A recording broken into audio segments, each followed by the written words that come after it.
psychedelic use. 100%. And guess what Christmas stemmed from?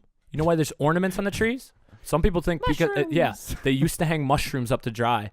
What is it, Amanita muscaria, which is that red mushroom. So it literally looks like an ornament. Mushroom. Yeah, and that goes back to stockings too, and this whole idea that Santa's going to come and bring presents. And I was thinking about that. There's I forget the book, but a guy kind of wrote a book. I heard about it on Joe Rogan, talking about how mushrooms and Christmas really all goes the cross or something like that. So people can look into that, but there's some art that goes way back, and you see these Christmas paintings from like hundreds of years ago, and there's mushrooms on the tree instead of ornaments, and it makes you be like, because to me, I'm like, man, if the tradition was that me and my family all trip balls together on Christmas, dude, that'd be so dope. Hands down my favorite holiday. Right now Christmas is like, it's cool, you get to see family and the presents and shit, but I'm telling you, I'm 28 now. Like after 28 years of doing that, it's like, it seems old. It seems stale. My family's not religious. No one gives a fuck about Jesus. Jesus isn't in Christmas. Sorry, Jesus. And the older you get, and then people don't care about presents, and it's just kind of about. It's a good excuse to get together, but then some people feel forced to be there. Like I don't even want to. So one not of the to get all negative. Christmas is right around the corner. But I feel you, and I think. But a trippy Christmas would be amazing. One of the things that I think would be really powerful, and that would fundamentally change the culture, is that if families did trip together, I think you could genuinely work out issues that each family member has with one another. Yeah. Because there's not a single family that doesn't have dysfunction. There's not a single name one family that's perfect, bro. They don't exist. No. So if you were to have a nice controlled setting, good setting, right? With a good mindset, Christmas, and gifts and whatever. But then part of it was that you would all take mushrooms, and not an exorbitant amount, like just a gram and a half or gram, something. Yeah. And just enough to where then you catch a wave. Catch a Kid Cudi, dude. But really, like, just get everybody together. We have a cap and a stem, and we are able to talk things out and like reflect on the year. I literally pitched this to my family last Christmas. I forgot about it. On Christmas Day. I was like saying that, and because I forgot how it came up, but they were like joking around, but like talking about my psychedelic use, and I was like, and they're like, yeah, maybe next year you bring some mushrooms to Christmas. And I was like, this is what I want. Which I don't have any mushrooms. Otherwise, I might actually try to do it. Damn. I might dose the fucking... if you can find mushrooms, dose email the turkey. me at thecosmicperspectivepod@gmail.com. I'm just kidding. Don't do that, but seriously. I'm desperate. I'm looking. No, but I really do think that could change the culture of each individual family, and then the effect of people being more cohesive and having a better family life ends up leading you to be a better, more balanced human being outside of the family, which then allows you to be a better, more balanced human being in society, which allows society as a whole to be a better, more balanced culture. And then that culture is going to only feed into enhancing our quality of life, enhancing the general forgiveness and generosity amongst other human beings, when we realize that we are all the same thing. We are all part of the same species. You are I, and I are you. Yeah. And like realizing that anytime we hurt each other, we are hurting ourselves. And that's something that you can learn it in other ways, but the quickest way to get everybody on board is mushrooms, honestly. No, for sure. I honestly think if they dosed the water in America and like everyone just started tripping, man. If I was president, I would put nothing but LSD in all the water. That's the first dirty thing I would do as president. But I would be curious to see. Yeah, like I said, a lot of people would show up at the psych ward at first, but that's kind of thinning the herd. Hey, thin the herd, man. Let's get them all in the psych ward. But then, like, how would the rest of us evolve? The rest of us that aren't prone to having psychological breaks. I really do think like it would evolve our culture for sure. Maybe even our brains. Dude, faster with definitely our brains. Because I don't think the human being is done evolving. And I think psychedelics honestly could be that thing. Some people, the stoned ape theory, they think the reason monkeys even evolved into humans is because they were eating mushrooms and psychedelic plants. And I don't even know how much I need to buy into that idea to then buy into what you just said, which is that it will fundamentally, think about it. Think about who you were before psychedelics, right? You are already more evolved than you were before. Mm-hmm. Then all of your actions now are a more higher thinking version of yourself. That can't not affect the people around you. No, for sure. And then people are like, well, then you need psychedelics. How do I get there without psychedelics? There's a way. I mean, meditation. But yeah. But it takes these are longer. cheat codes. Yeah. It's like, you could fucking walk all the way to fucking But why, California from but why Chicago, when you but can why not fly? get on the fucking airplane? Yeah. Get with the times, people. And here's the thing: as you spend enough time in the airplane, you realize that you do need to be on the ground too. Yeah. But that's the idea, is that you get a preview of where you need to go with the airplane, and then you can then make the trek on land, and maybe you have a bike now because you know how to navigate it. You already know the road. You've seen the road map.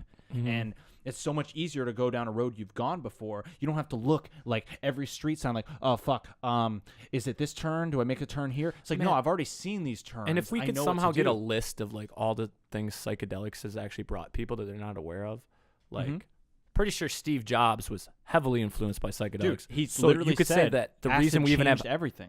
iPhones is because of LSD. Mm-hmm. The guy who came up with the double helix, right? He said he was on LSD. I mean, just look at music. Jimi Hendrix, the Beatles, Sgt. Pepper's. We wouldn't have that without LSD. It's like, personally, if you looked at my art before I ever took psychedelics, and then you look at my art now, completely different. Yeah, game completely changer. different. People are like, "Oh, your art's amazing." Well, it's like, well, it would have been dog shit if it wasn't for psychedelic. No, but it really did change the way I look at things, and the same way that I make music and stuff. It's just, it opens your eyes to just different possibilities, and It genuinely expands the possibility space of your mind. it says that. So if you were normally like, this is your way of thinking before LSD, afterwards it's like this, and every time you do it, I think it makes it. Yeah, if people can't see, Kevin's hands are just I'm floodgates just are floodgates opening. Like, I'm going from a little like rectangle to a semicircle. You know what I mean? And that's how much wider your perception becomes. And it's not to say, again, that you can't achieve it in other ways. You totally can. But if you want a preview of how far your mind can stretch, you need to stretch the mind a little bit first. Yeah. And when you're doing meditation, you're only stretching the mind a little bit at a time. It's safer, it's slower, it's more steady, but psychedelics can stretch you really, and it might snap back a little bit, you know, it's like a rubber band a little bit. It might snap back a little bit, but you know it can stretch that far now. And so then you can meditate and build your way to stretching even further, to then getting it more naturally sitting at this wider perception. Yeah, like I feel, at a certain point, it's like, dude, my mind's been so open. It's like, there's probably close it a little bit. Yeah. It's almost too open at this point. No, yeah, dude. No, it's good, but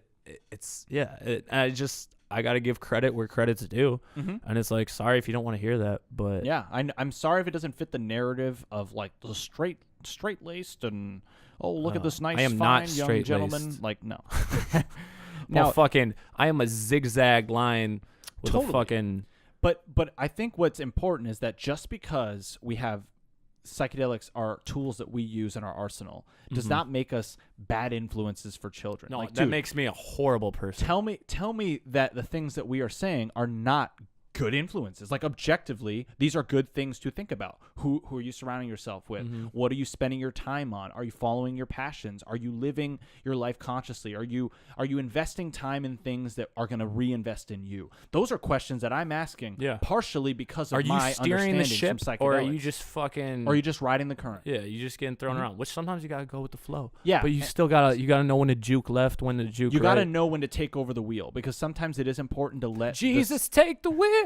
Well, sometimes it's important to let the sail go, right? And to let the wind take you, because the wind, you don't want to fight the wind with a sailboat. No, you right? still gotta trust the motherfucking process. But you might need to steer it to avoid some rocks along the way, even though the wind is pushing you generally in the right direction.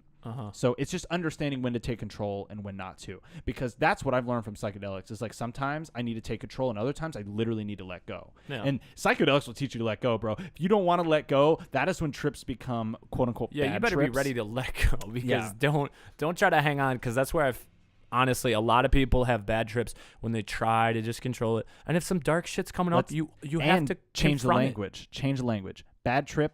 Not Tough a good trip. way. It's not a good way of describing it. A difficult trip. Difficult. Yep. That is a better way to describe it, because difficult implies that although it was tough, you got through the other side. Bad trip implies there was nothing good that came from it. Yeah. All of my panic was totally unjustified. I was nothing but in a prison of my mind, and it was all because of the drug. It's not because my life sucks and I have no ambition and I don't know where I'm going. It's not that, though. It's totally not that. I mean, if you're, it's not that.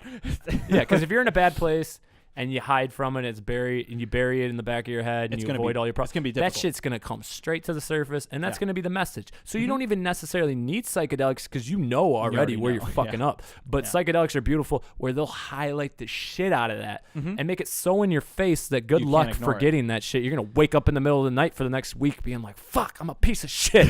Like, well, and also what it does when you do have these like more difficult trips is that it allows you to begin the healing process, because sometimes you got to rip a Band-Aid off, and there's no better way than to confront something head on. Because dude, it's something that like I know some friends have like talked to me about, where they're like, yeah, but like I'm like depressed, like aren't I gonna have a bad trip? I'm like, no, not if you want to be better.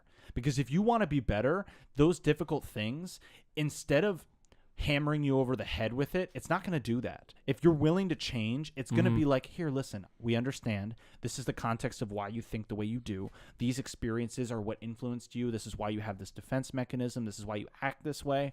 However, look at all these ways you can change that. That is what the vibe of the trip is going to be. That's how it's always been for me. Anytime I've ever had like a difficult part of a trip, it's always showing it to me so that I can then move forward. And because my attitude was that I wanted to make changes for things that I was not happy about myself with, it will go with me. Because guess what? It's your mind. Your mind has its own best interest in mind. It's trying to make you better. Well, and the way you and I are describing trips, people are like, what kind of hippies are these? These guys are doing self-exploration and therapy while they're tripping. But like, you know, when's the last time you sat down with a couple beers and you were like, I'm going to figure my life out? You know what I'm saying? Maybe you could do that with weed. You could get a little high. But there's certain drugs that lend themselves to helping you with personal growth, and then there's some that is just like not. And any drug you can use recreational, but we're really, you know, what we're preaching, which I think is good advice, is like, I'm telling you, use the drug as a fucking tool and see where it can help you. I'm not saying, oh yeah, eat some mushrooms before the next time you go see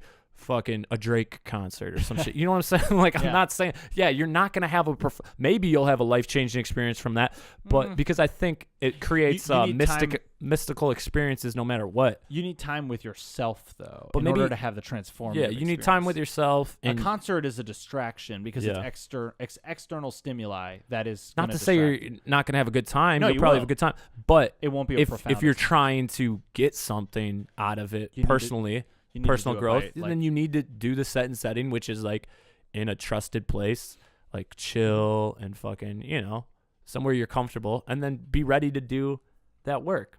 But I agree. You know, so I mean, I think that's why it's like, oh, you know, is it positive the way you guys are promoting fucking drug use? But I'm promoting using them as fucking tools. Yeah, responsible drug tool use. I'm not telling you to just eat mushrooms and get fucked up and sit on the fucking couch. That's the worst thing. Yeah, no, I can't watch TV when I'm tripping because I already have like an aversion to it. Yeah, I already don't understand.